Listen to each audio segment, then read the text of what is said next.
OCCRP бизнеси навбатии клани Раҳмонро кашф намуд. Дар Тоҷикистон дастгиркуниҳо идома дорад. O'zbekiston шиканҷаҳо идома дорад. наздикони раис ҷумҳур Эмомалӣ Раҳмон дар кишвар соҳиби якчанд истироҳатгоҳҳои дабдабанок ва ширкатҳои истихроҷи маъдан ҳастанд. Чунин маълумотҳо дар тафтишоти Маркази хабарнигорӣ оиди тадқиқоти коррупсия ва ҷинояти муташаккилӣ OCCRP ҷойгир шудааст. сухан дар бораи клани Соҳибовҳо меравад. Ду аъзои ин оила, Маҳмадзоир Соҳибов ва ҷиянаш Шамсулло Соҳибов, бо ду духтари раис ҷумҳур Раҳмон оиладор ҳастанд. бародарон Зайнулло ва Нарзулло барои харидорӣ ва таъмир намудани санаторияҳо ва курортҳои Тоҷикистон фаъолона иштирок меварзанд. Шамсулло Соҳибови 40-сола ширкати Фарозро идора мекунад. ширкати мазкур дар соҳаи истеҳсоли нафт ва дигар намуди маҳсулоти хом кору фаъолият мекунад. соҳиби терминалҳои гумрукӣ буда, дар соҳаи бонкдорӣ дорои ҳисса аст ва соҳиби якчанд мактаби ронандагӣ мебошад. ҳамин ҷамъиятҳо ҳамаш якҷоя шуда, ҳамин техникаи ки аз тарафи Фароз бо намояндагои худ ташкил дода. Дар соли 2015 ширкати Фароз бо нархи хеле гарон замини курорти лижаронии ягона дар Тоҷикистон Сафед Дара, ки 55 километр дуртар аз пойтахт ҷойгир аст, соҳиб гардид.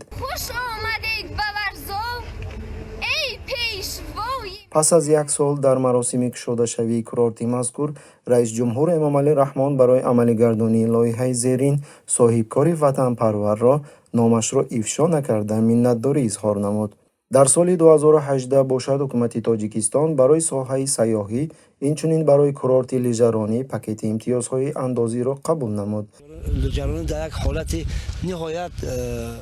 бародари Шамсулло Соҳибов, Нарзулло Соҳибов, ба ширкати Somonsugd роҳбарӣ мекунад, ки ду додараруси Раҳмон, Ҳасан Асадуллозода ва Амонулло Саъдуллоев соҳиб ҳастанд. то ба ин дам Саъдуллоев дар ширкати Қурғонтеппа хатҳои қувваи барқи ҷанубиро роҳбарӣ мекард. Асадуллозода бошад соҳиби яке аз бузургтарин бонкҳо, инчунин заводи алюминӣ ва яке аз калонтарин ширкати ҳавопаймоии кишвар Somon Air соҳиб мебошад. таҳлилгарон қайд мекунанд, ки дар маърузаи мазкур танҳо дар хусуси бизнеси якчанд ашхоси клани Раҳмон, ки шумораи он на даҳҳо, балки садҳо нафар дар қаламрави кишвар мебошад, ёдрас шудааст, ки ҳар яки онҳо мувофиқи статуси худ дар клан ин ё он қисми бизнесро дар кишвар соҳибӣ мекунад. инчунин қайд шудааст, ки аксари аъзоёни клани мазкур аллакай якчанд соҳаи бизнесро дар Тоҷикистон монополия кардаанд. дастгиркуниҳои оммавӣ бо гумонбарии иштирок доштан дар ҳаракати исломии Ихвонулмуслимин дар қаламрави Тоҷикистон идома дорад. шумораи дастгиршудагон аллакай ба 70 нафар расидааст. дар ин хусус Радиои Озодӣ ба манбаи худ такя карда иттилоъ медиҳад. як манбаъ дар мақомоти ҳифзи ҳуқуқи Тоҷикистон 20 январ хабар додааст, ки шумораи дастгиршудагони бо айби алоқамандӣ ба ҳаракати исломӣ афзоиш ёфтааст.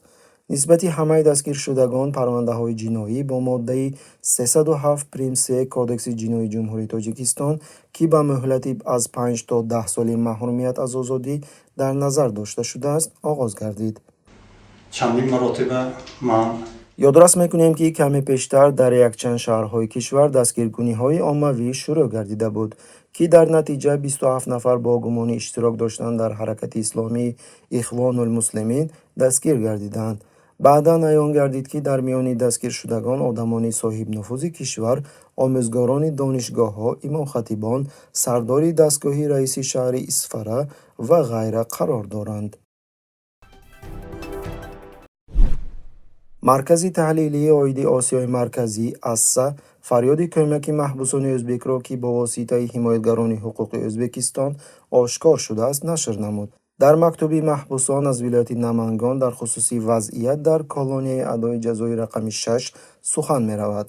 маҳбус бо номи O'tkir Ҳасанов менависад: ман дар колонияи адои ҷазои рақами 6 муҳлати ҷазоямро адо менамоям, ки дар он ҷо аз тарафи намояндагони колония ба ман фишори равонӣ ва ҷисмонӣ карда мешавад ва ман ба ин дигар тоқат карда наметавонам.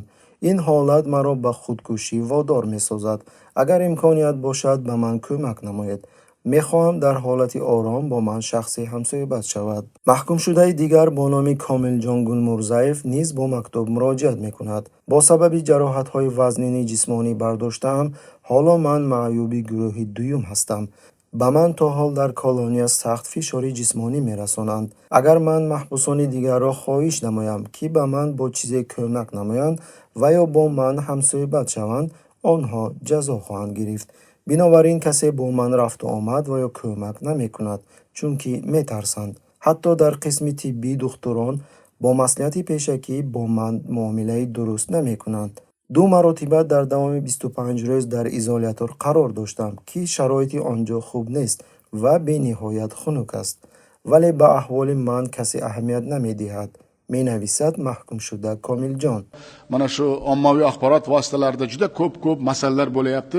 Bu ham bir ёдрас мекунем, ки тобистони соли гузашта дар маҷлиси селекторӣ бо иштироки сардорони мақомоти ҳифзи ҳуқуқ раисҷумҳур Мирзиёев даъват намуд, ки барои беҳтар намудани имиҷи кишвар аз шиканҷакунӣ даст бикашанд. бозиҳо бо чӯбдаст ва ниқоби зидди газ ин чизҳо дар гузашта аст ва ба Ӯзбекистон лозим нест.